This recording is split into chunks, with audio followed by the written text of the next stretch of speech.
To develop a good float serve, use of the wall will help to ensure a good toss. The hitting elbow remains high as the arm is drawn back. On contact, the hand strikes the center of the ball and is fully extended and under tension.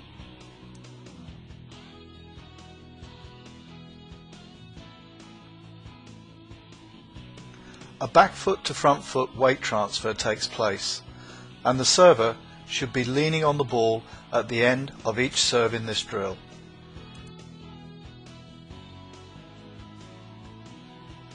The ball should be tossed just above the highest reach point and in front of the hitting shoulder.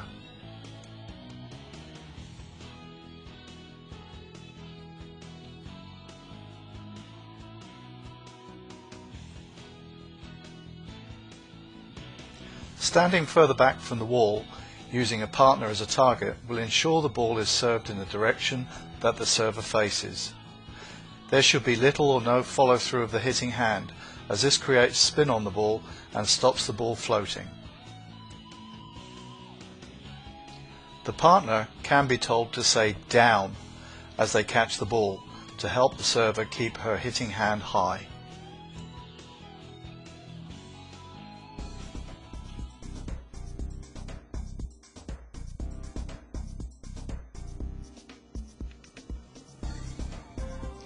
Here we can see the server making a good contact with an open hand on the center of the ball. Note how the hand remains high after the contact is made.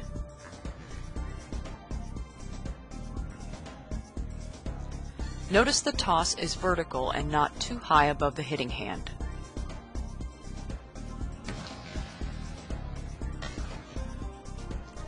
Here we can see the weight transfer from back foot to front foot.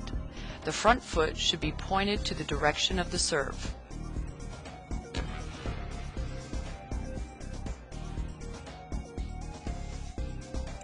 Good mental preparation and focus should be evident with every serve.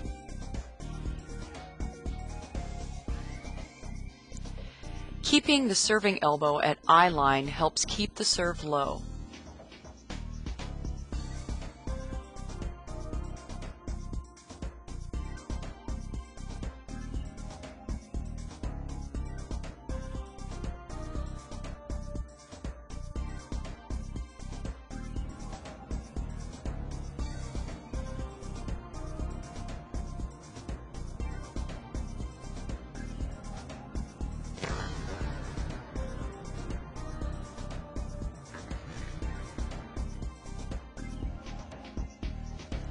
The server tries to make the serve cross the net between the top net band and the top of the antenna. A high float serve is much easier to pass as the receiver can get a good reference point from the peak point of the ball.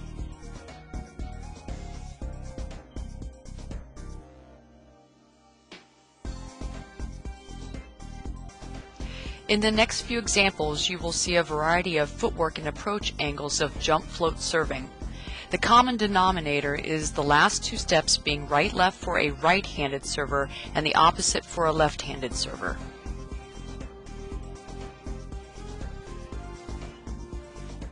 Here we see the jump float using multiple steps with a 1-foot takeoff.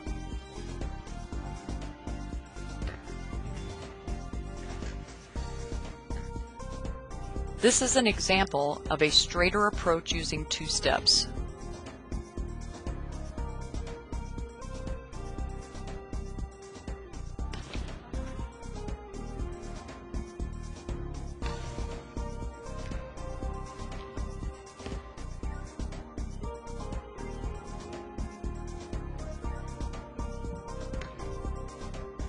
Notice that the server starts the approach from behind the end line and lands inside the court on 2 feet.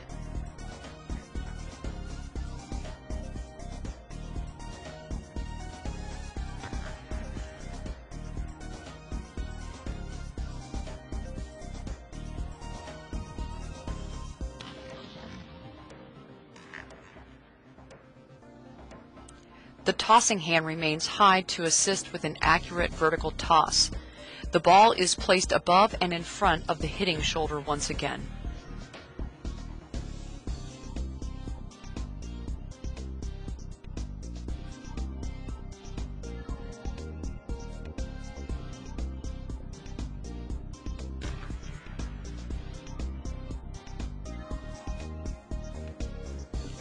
Once again, the server is striving to serve the ball with a flat trajectory over the net.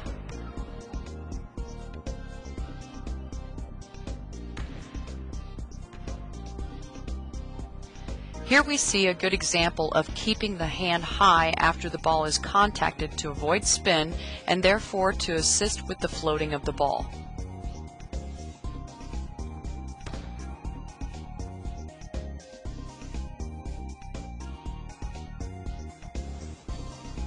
Now we move on to the topspin jump serve. The difference between the footwork for the jump float and the topspin jump serve is a 2-foot takeoff and again landing inside the court on 2 feet. Notice the similarity to spiking, but one key difference is that the hips should be square to the net when the ball is contacted with the topspin jump serve.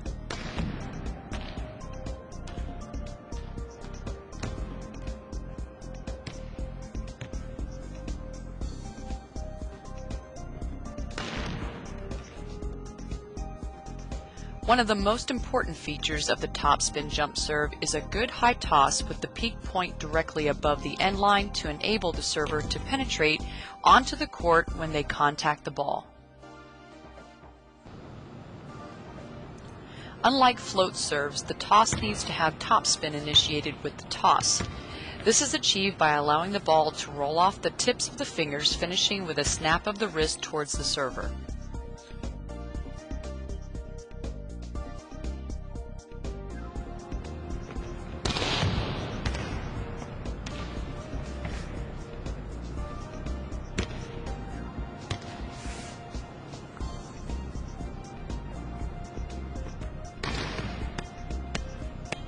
In order to achieve a good hand contact with the ball, you should try to have the whole of the hand on the ball. Listen to the difference of the sound between the hand that is flat and stiff as opposed to the hand that is relaxed and cupped to the shape of the ball. Here are some examples of different exercises to improve consistency of hand contact on the ball and wrist snap.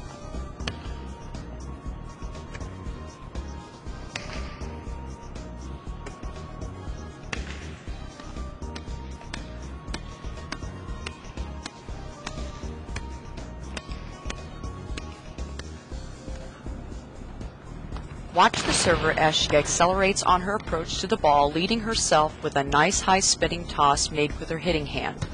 The high toss allows for a full aggressive approach, jump, and fast arm swing. On contact, the server exhales and pikes by tightening the abdominals.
Short serving is an underestimated weapon.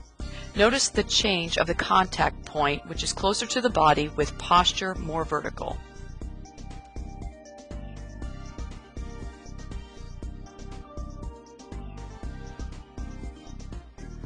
The action for short float serving only changes at the last second from a normal float serve, keeping the serve-receive unit uncertain of the depth of the serve. Notice the angle of the hand on impact. The peak point of the serve should be approximately above the 10-foot line on the server's side of the court. The ball should be landing inside the opponent's 10-foot line. Remember, the short serve is a tactical serve that can be used to draw players into areas that will force the opponent to be out of system.